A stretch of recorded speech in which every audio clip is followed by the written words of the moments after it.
আমরা কিন্তু রিমেম্বার আর রিমাইন্ড কখন ব্যবহার করব এটা কিন্তু ভুলিয়ে ফেলি। তো আজকে আমি একটা সহজ টেকনিক শেয়ার করব যেটার মাধ্যমে আপনারা খুব সহজেই মনে রাখতে পারবেন। তো রিমেম্বার মানে হলো স্মরণ করা বা মনে করা। যখন আমরা নিজে থেকে কোনো কিছু স্মরণ করব সেটা হবে রিমেম্বার।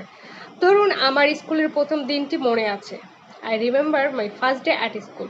স্কুলের প্রথম দিনটা আমার মনে আছে, এটা কিন্তু আমি নিজে থেকেই মনে করতেছি।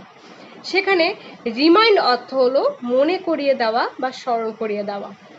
যখন কোনো কিছুর মাধ্যমে আমরা কোনো কিছু মনে করব বা কেউ আমাদেরকে কোনো কিছু মনে করিয়ে দিচ্ছে, সেক্ষেত্রে আমরা ব্যবহার করব রিমাইন্ড।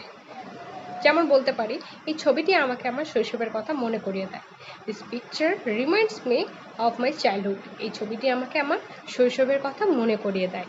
তো এই ছবিটির মাধ্যমে কিন্তু আমি মনে করতে পারতেছি। এখানে কিন্তু মাধ্যমটা হচ্ছে ছবি।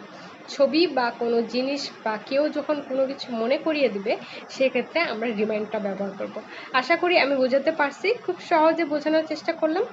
ভালো লাগলে অবশ্যই পাশে থাকবেন। ধন্যবাদ।